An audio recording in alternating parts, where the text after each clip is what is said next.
Assalamualaikum warahmatullahi wabarakatuh. Perkenalkan, nama saya Dewi Sonia Ginti dari Prodi Matematika dengan nomor mahasiswa F1C2200001. Saya di sini akan menjelaskan sedikit tentang sifat wajib bagi Allah Subhanahu wa taala. Yang pertama, wujud. Wujud itu artinya ada, yang bermakna bahwa Allah itu pasti ada. Walaupun kita tidak dapat melihatnya, namun Allah itu pasti ada. Yang kedua, qidam, artinya terdahulu. Allah Subhanahu wa taala itu adalah awal yang pertama yang menciptakan kita, makhluk hidup manusia terutamanya. Yang ketiga, baqo, artinya kekal. Allah Subhanahu wa taala tidak akan binasa, apalagi punah. Tidak akan mungkin, karena Allah itu abadi. Yang keempat, mukhalafatu lil hawadisi, berbeda dengan makhluknya. Allah itu maha sempurna, tidak ada satupun makhluk ciptaan Allah Subhanahu wa taala atau apapun itu di dunia maupun di alam semesta ini yang menyerupai Allah Subhanahu wa taala. Yang kelima, qiyamuhu binafsihi, artinya berdiri sendiri. Allah Subhanahu wa taala sama sekali tidak bergantung kepada makhluknya. Justru makhluknya lah yang membutuhkan pertolongan Allah Subhanahu wa taala dan membutuhkan pertolongan dari Allah Subhanahu wa taala untuk menjalani kehidupan. Bahkan manusia lah yang membutuhkan Allah Subhanahu wa taala untuk meminta kesabaran agar menjalani kehidupan ini dengan lebih baik. Yang keenam, wahdahiyah, artinya yang Maha Esa. Allah itu tunggal. Allah itu tidak ada sekutu bagi Allah Subhanahu wa taala. Itulah mengapa Allah tidak suka bagi manusia yang musyrik, yang suka menyekutukan Allah Subhanahu wa taala. Yang ketujuh, qudrat, yang artinya berkuasa. Allah Subhanahu wa taala itu berkuasa atas segala sesuatu, baik ada di bumi ini ataupun yang ada di alam semesta sana, atau apapun itu, Allah yang berkuasa atas segala sesuatu itu. Yang kedelapan, iradat, yang berkehendak. Allah lah Subhanahu wa taala yang menghendaki segala sesuatu. Apapun yang terjadi, itu adalah kehendak dari Allah Subhanahu wa taala. Dan kita sebagai manusia dan ciptaannya tidak bisa mencegahnya ataupun memajukannya. Kita harus terima suatu ketetapan dari Allah Subhanahu wa taala karena itu adalah suatu kehendak darinya. Yang kesembilan, ilmu, mengetahui segala sesuatu. Allah mengetahui segala sesuatu, baik itu yang tampak ataupun yang tidak tampak, baik itu yang terdengar ataupun yang tidak terdengar. Allah mengetahuinya. Baik itu yang rumit ataupun tidak rumit, Allah mengetahui segala sesuatu itu. Yang ke-10, hayat, hidup. Allah itu maha hidup. Allah tidak akan mungkin mati. Allah pasti hidup. Yang ke-11, sama, maha mendengar. Allah itu mendengar semua perkataan yang terucap maupun yang tidak terucap, maupun yang ada di hati kita. Allah mendengarnya. Bahkan apa yang saya lakukan saat ini, apa yang saya katakan saat ini, Allah mendengarkan ucapan dari saya. Bahkan walaupun saya berada di daerah terpencil sekalipun. Yang ke-12, basar, artinya maha melihat. Allah melihat segala sesuatunya, baik itu yang tampak oleh mata kita ataupun yang tidak tampak oleh mata kita. Karena pandangan Allah itu tidak terbatas. Allah menyaksikan segala sesuatu itu. Yang ke-13, kalam, artinya berfirman atau berkata-kata. Yang ke-14, qadiran, artinya berkuasa. Allah itu berkuasa. Allah lah rajanya raja-raja. Allah lah pemimpin. Allah lah penguasa segalanya. Hanya Allah Subhanahu wa taala. Yang kelima, mudiran, artinya berkehendak. Allah itu yang berkehendak atas segala sesuatu. Yang ke-16, aliman, maha mengetahui segala sesuatu. Allah lah yang maha mengetahui segala sesuatu itu. Yang ke-17 Hayyan, hidup. Allah itu maha hidup, Allah itu tidak tidur. Yang ke-18 Sami'an, Allah lah yang mendengar kita, yang menyaksikan kita, yang mendengarkan curhatan kita. Yang ke-19 Basiran, yang maha melihat. Allah lah yang melihat segala sesuatu, Allah lah yang menyaksikan segala sesuatu, baik itu yang tampak oleh kita. Penglihatan Allah itu tidak terbatas, tidak sama dengan penglihatan kita sebagai manusia atau makhluk ciptaannya yang sangat terbatas. Bahkan oleh jarak yang sedikit saja kita bisa tidak melihat sesuatu yang jauh tersebut. Yang ke-20, yang terakhir, yaitu mutakalliman, yang artinya berfirman atau berkata-kata. Allah lah yang memberikan kita suatu pedoman, suatu petunjuk kepada kita. Sebagai makhluk memang membutuhkan petunjuk-petunjuk tersebut untuk menjalankan hidup ini dengan baik dan benar, agar suatu saat ketika kita kembali pulang ke tempat asal kita kembali dengan keadaan yang bersih, suci, dan dalam keadaan taat dan beriman kepada Allah Subhanahu wa Ta'ala. Selanjutnya saya akan membahas sifat mustahil bagi Allah. Hanya sedikit yang saya bahas. Yang pertama itu ada sifat mustahil bagi Allah itu ada 20. Yang pertama Adam, artinya tiada. Mustahil bagi Allah bersifat tiada, karena jikalau Allah tiada maka kita pun tiada. Siapa yang menciptakan kita kalau bukan Allah Subhanahu wa Ta'ala? Yang kedua Kudus, yang berarti ada yang mendahului.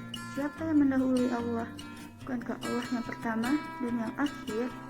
Allah lah yang pertama. Yang ketiga fana, binasa. Allah tidak mungkin binasa, Allah itu kekal dan abadi. Yang keempat mumatsalatul lil hawadisi, menyerupai makhluknya. Allah sama sekali tidak menyerupai makhluknya, Allah itu maha sempurna.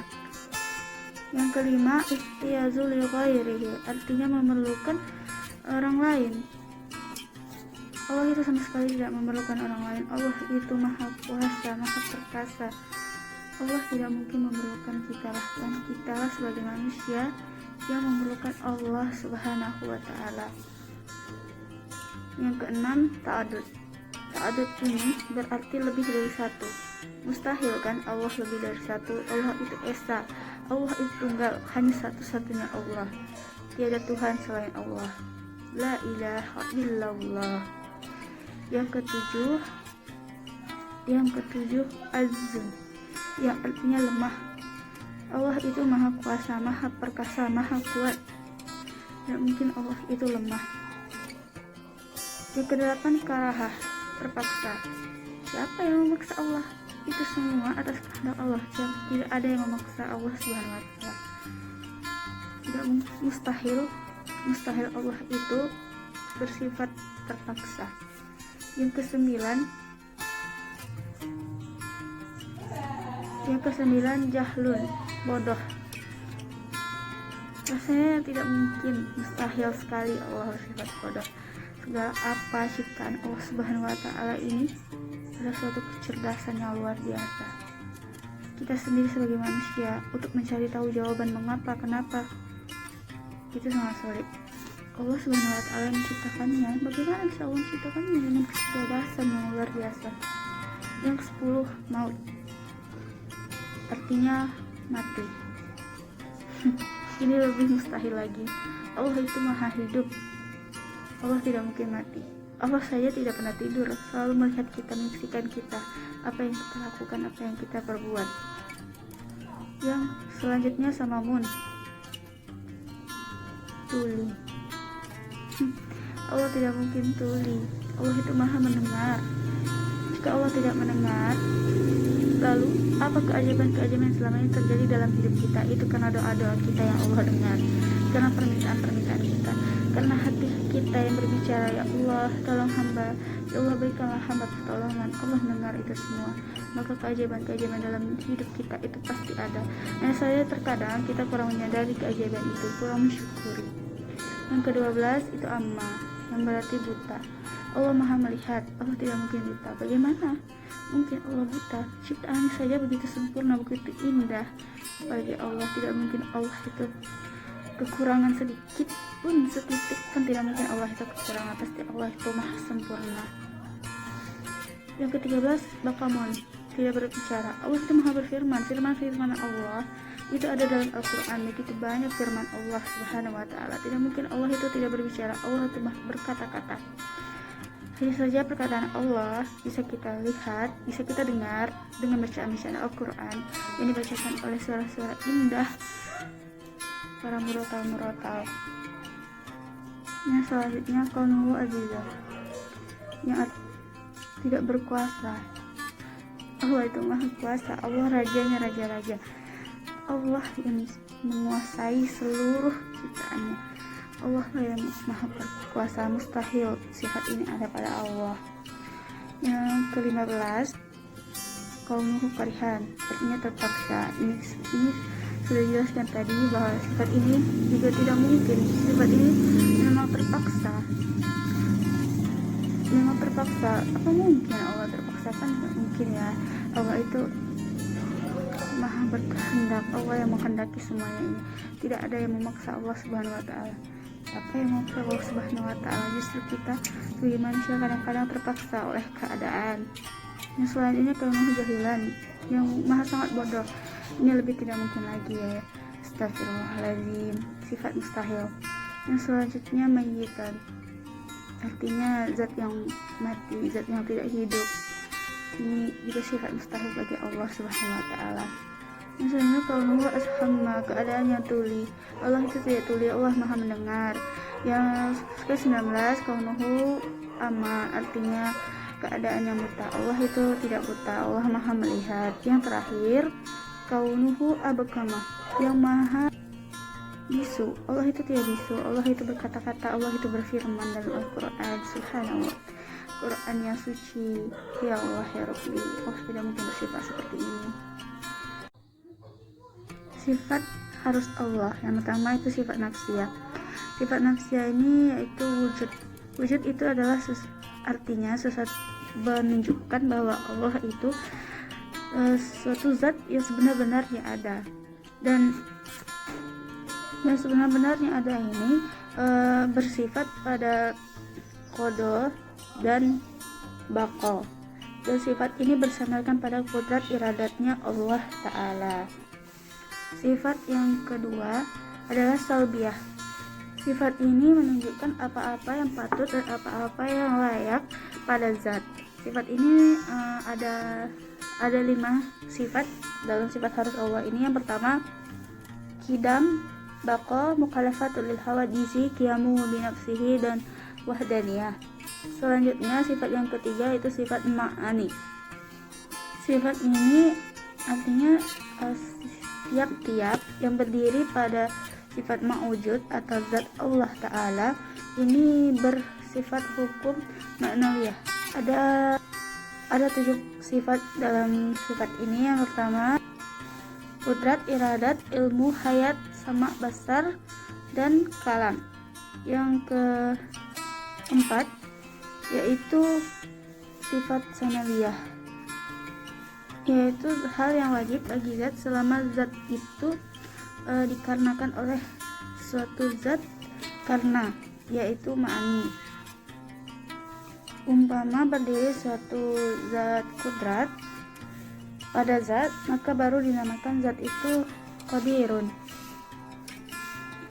yang artinya yang kuasa. Ada 7 sifat dalam sifat ini. Yang pertama qadirun, muridun, alimun, hayyun, sami'un, basirun, dan mutakallimun.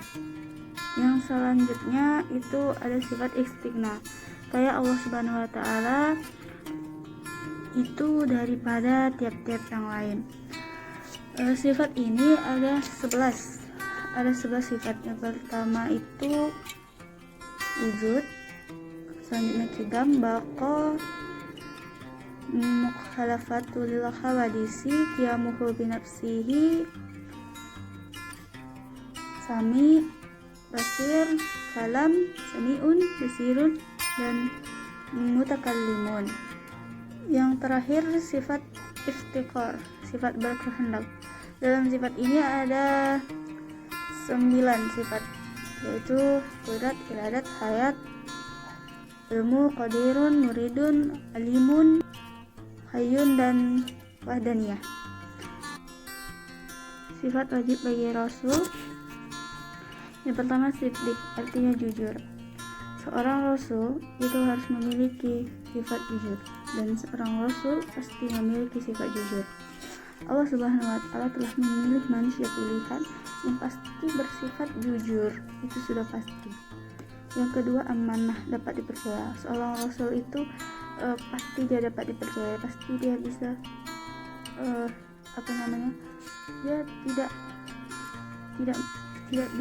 tidak membuat kita merasa ragu untuk memberikan sebuah amanah, untuk memberikan sebuah kepercayaan. Yang ketiga itu tabligh, menyampaikan. Rasul Nabi Muhammad SAW itu menyampaikan semua firman-firman Allah Subhanahu wa Ta'ala dengan baik, dengan sangat baik, menyampaikan semuanya. Bahkan Rasul pun berpesan untuk menyampaikan walau satu ayat, bukan Rasul mengatakannya dengan kalimatnya itu menyampaikan itu dalam bentuk tulisan atau apapun, bukan dengan bacalah walau hanya satu ayat, bukan, tapi menyampaikan. Rasul menyuruh kita untuk menyampaikan walau hanya satu ayat. Nah, dari situ Rasulullah saja menyarankan kita, apalagi Rasul sendiri pasti memiliki sifat menyampaikan. Yang keempat, fatanah. Seorang Rasul itu cerdas, sangat luar biasa kecerdasan seorang Rasul. Lalu sebaliknya, sifat mustahil bagi Rasul. Yang pertama itu kizib itu berbohong atau dusta. Tidak mungkin seorang Rasul itu memiliki sifat dusta. Selanjutnya khianat. Bersifat khianat itu bukanlah sifatnya seorang Rasul. Mustahil bagi Rasul itu memiliki sifat khianat. Yang ketiga itu kitman, menyembunyikan. Seorang Rasul itu tidak menyembunyikan. Mustahil seorang Rasul itu menyembunyikan sesuatu, apalagi menyembunyikan firman-firman Allah, ilmu-ilmu yang luar biasa, kata-kata yang sangat mengagumkan. Yang terakhir itu baladah, artinya bodoh. Seorang Rasul itu cerdas, sangat cerdas, tidak mungkin bodoh. Sifat yang harus dimiliki oleh seorang Rasul yaitu tadi, sifat yang wajib bagi Rasul. Seorang Rasul harus memiliki sifat yang jujur, agar apa yang disampaikan, agar apa yang diamanahkan oleh Allah Subhanahu wa Ta'ala kepada umat manusia itu menyampaikan dengan cerdas, dengan kecerdasan yang luar biasa. Sekian, terima kasih. Dengan kekurangan dari saya mohon maaf. Kekurangan dan kebodohan itu datangnya dari saya sendiri, dan apabila ada sesuatu yang baik yang bisa diambil, itu pasti datangnya dari Allah Subhanahu wa Ta'ala. Assalamualaikum warahmatullahi wabarakatuh.